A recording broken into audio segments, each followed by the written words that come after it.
thank you. Thank you, Rob, and thank you, Salpi, for organizing this excellent conference. I'm honored to be here, especially my old colleague, Jack Matlock. A man, we've gone through the diplomatic career together and was heading the embassy when I was, for a short period of time, the political counselor there. It's indeed a pleasure to be back in Armenia again. The first time we traveled to Armenia was when we were at the embassy in Moscow, and I was very careful not to come to Armenia in the beginning of my tour because I knew the Soviets were very anxious about an American Armenian in the embassy in Moscow, that I was somehow being instructed by our various ambassadors at that time and Jack Matlock to go to Armenia and stir up nationalism. And so I decided that only in my last year would my wife and I, Francoise and I, and our son, our toddler at the time, come to Armenia. I was greeted very correctly but coldly by the Communist Party leaders of Armenia. They kept me at arm's length.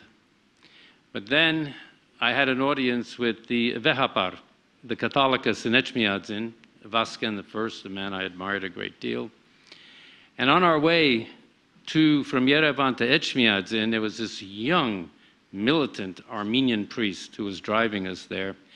And on the way, you know, in the Soviet period, they have all these banners, these red banners. And so in Armenian, the priest says, you supposedly know Russian. Translate for me what that banner says. The banner says, the unity of the people in the party. And he looked at me while he was driving. He said, you are a very bad Armenian. I said, what do you mean? I said, was the translation wrong? He said, no, any real Armenian would have said and translated that as the unity of the people and the church. I knew then that there was something about Armenian nationalism and the role of the church, which, of course, is legend. But my first ever discussion with a Soviet leader, and maybe, Jack, you don't even know this, was when I was a 20-something-year-old working for Undersecretary of State George Ball in the State Department as his staff aide, and Anastas Mikoyan was sent in 1963 to the United States as the special envoy during the period, not only the Cuban Missile Crisis, but also for John F. Kennedy's funeral.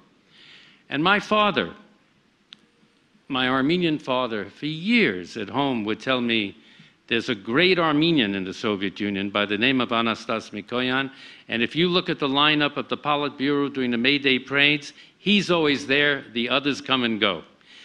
And he was very proud of Anastas Mikoyan. So I said, well, he's an Armenian, he's a survivor. He said, absolutely. So Mikoyan's having a meeting with Secretary of State Dean Rusk, and I said, wouldn't it be great if I shook his hand and I called my father? So I broke protocol and I waited for Mikoyan to come out from his meeting with the Secretary of State. It was a very tense time. This was a very tense time. So Mikoyan comes out. He had 4 of the ugliest bodyguards you can ever imagine. And they all had one hand in their very slick-looking raincoats. And he's passing through this narrow corridor in the Secretary's office. Press, a lot of press out there in the corridor waiting for to say something, for Mikoyan to say something.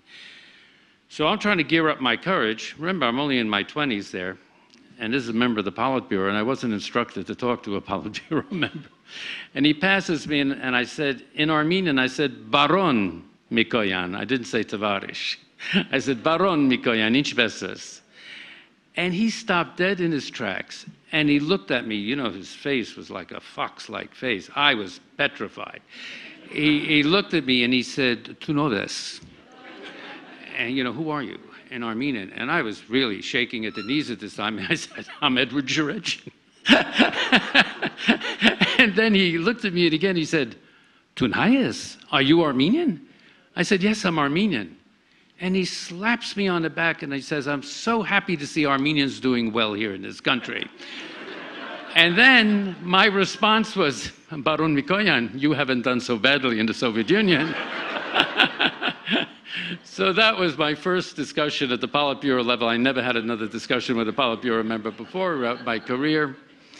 But it was remarkable, these traces. And of course, what Rob was mentioning is, and Jack knows so well, I was ambassador to Syria, and President Bush 41 and Secretary Baker decided they were going to send me to Moscow as the next ambassador, and Francoise and I were very excited about this because we loved our tour in Moscow and would love to return.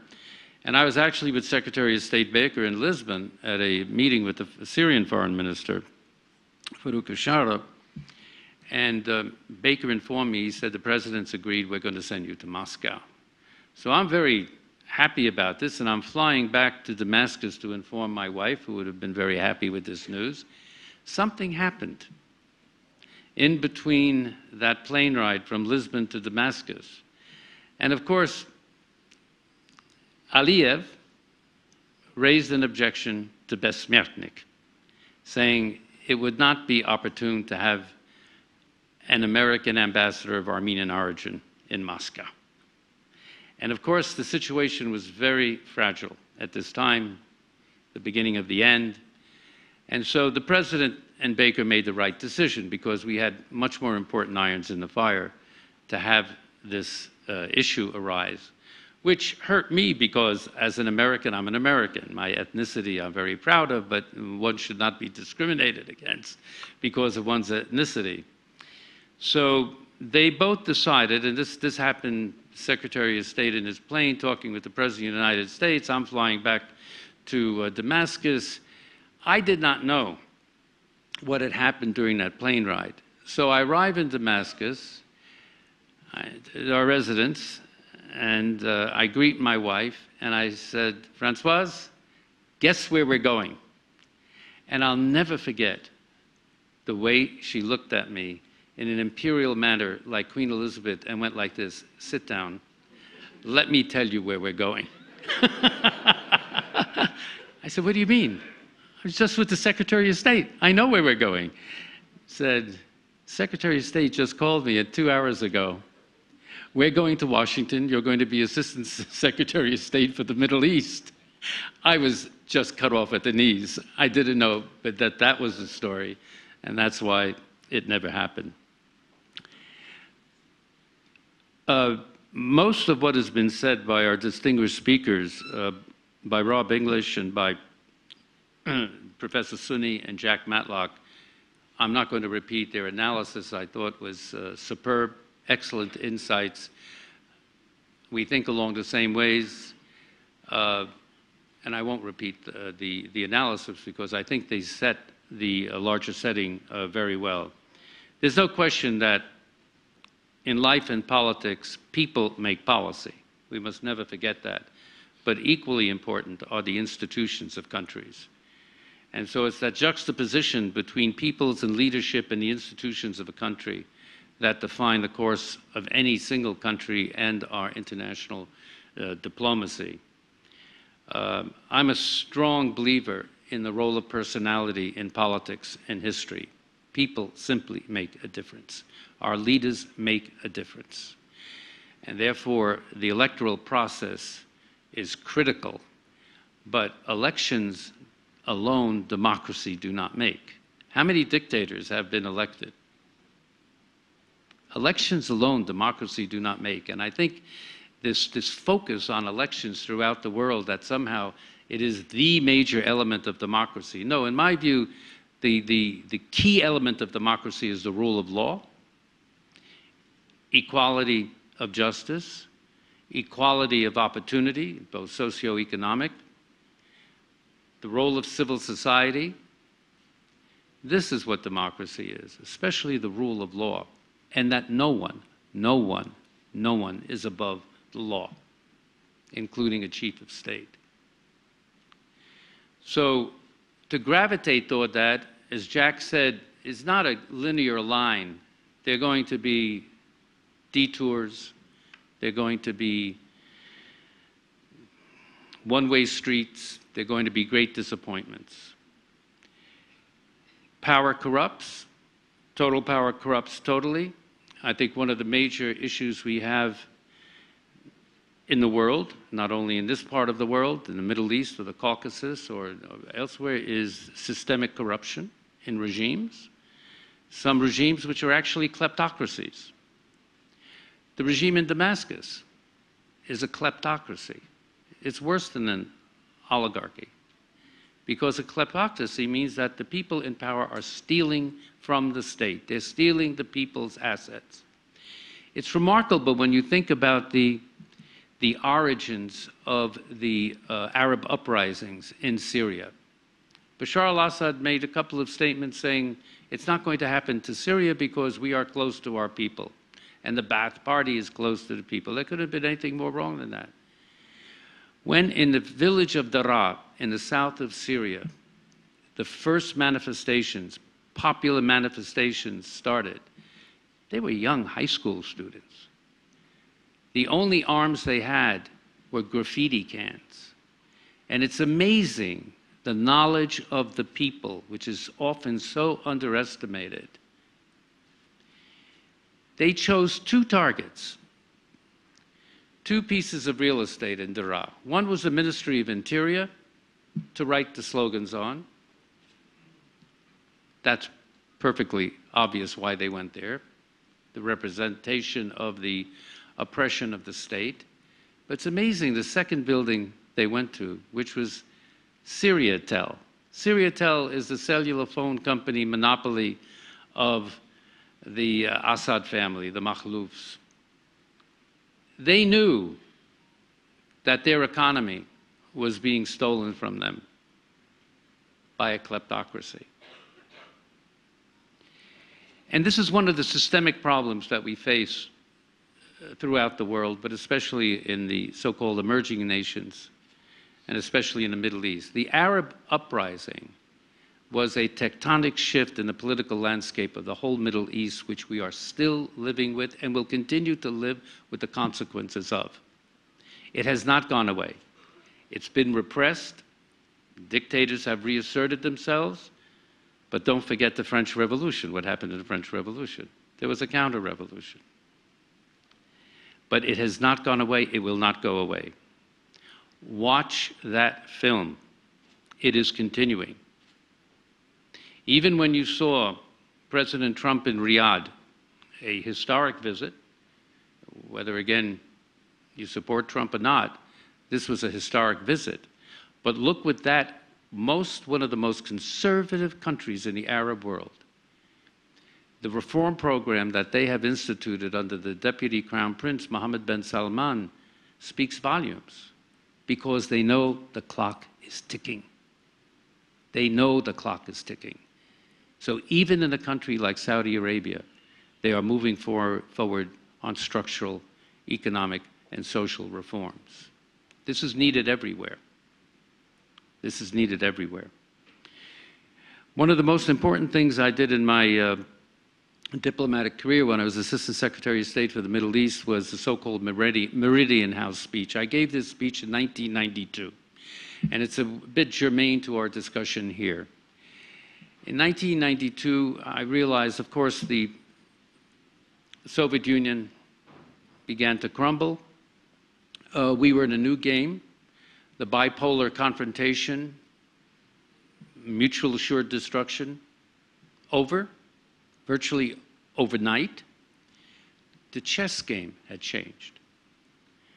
I was responsible only for the Middle East, so I decided that I would give this speech because I was getting very concerned about various trends in academia and political pundits and political action groups in the United States beginning to forecast what the future was going to be and what the lessons were of the fall of the Soviet Union. Fukuyama's end of history. Well, it wasn't the end of history. Sam Huntington, The Clash of Civilizations. Well, Sam Huntington's a very smart guy, but he was wrong. I was educated in a Jesuit university, Georgetown. And one thing I learned in philosophy of St. Thomas was called the fallacy of composition. Very important. If the truth is this wide, and you focus only on one part of the truth and make that the whole, that's the fallacy of composition. So in any civilization or culture, if you, like Islam, if you focus on Islamic radicalism and interpret that to be the whole of that culture and civilization, that is the fallacy of composition. And we were trending in that discussion, in that direction. So I decided to give this speech. And basically, I won't bore you with the details of it, but the fundamental points that were made in that speech was that the next ism after communism that the United States will have to confront is not any world great religion or culture, but extremism and terrorism of either a secular or a religious cloak. 1992. 1993, the first World Trade bombing by Islamic radicals. And then, of course, way back, going forward, 9/11. But confronting terrorism, I'm all for military intelligence operations and counterterrorism because you need to use lethal force against terrorist groups. But that is only part of the problem. The other part of the problem is what we've been alluding to, is societies that are not able to provide for their people, especially those people in their countries with such a high rate of unemployment, of youth unemployment. The rule of law, deficient. Political participation, deficient. The lack of civil society, deficient. Educational structures that are deficient. This is the basic landscape from which radical movements evolve. The other part, of course, are unresolved conflicts, such as the Palestinian conflict.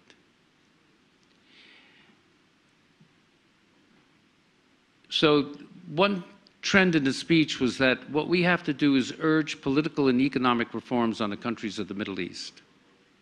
And everybody agreed to that. But frankly, I'll be very honest with you. By the way, this speech was adopted not only in the Bush 41 administration, but by Bill Clinton's administration and George W. and even Obama. If you read Obama's June 2009 speech in Cairo, you'll find these similar themes in it. It became policy. But we talked the talk, we didn't walk the walk. We did not really inculcate political economic reforms to some of our key partners, like in Saudi Arabia. I made the point in that talk that you cannot parachute a Jeffersonian model of democracy into the sands of Arabia. You have to look at their culture. You have to listen. Urge the Saudi monarchy to expand its Majlis al-Shura, its consultative assembly. Make it more representative over time. Bring women into it. This is 1992. King Abdullah actually started doing that 10 years later. America must not have the arrogance of what we did in Iraq in 2003. I opposed that war. At the Baker Institute with the Council on Foreign Relations, we did a small brochure that we lobbied with the Bush administration and failed completely to get our word across. And some of the key elements in that report, and this were published in January 2003, we went to war in March 2003, was do not dismantle the Iraqi military. That is the security force of the country. Do not dismantle the Ba'ath Party. This is your civilian, your technicians, your sanitary engineers, or else we'll have to take on the burden. And one of the biggest lessons that this was evident to many people, including the Secretary of State at that time, Colin Powell. But President Bush at that time, 43, decided to listen to one side of his house, the neocons, and it was disastrous. Do you know that the leadership of ISIS are almost predominantly all former Ba'ath military and civilian leaders? How come they were so successful in occupying territory in Syria and Iraq? They know how to run things. That's the basic distinction between themselves and Al-Qaeda. One thing Trump has gotten right, he's against nation building. Even the United States, as the preeminent power in the world, cannot nation build. We don't have the capacity. But what we should try to do is do it on the margins in an intelligent way. So, a lot has been said about Russia, and I agree with the comments made on Russia.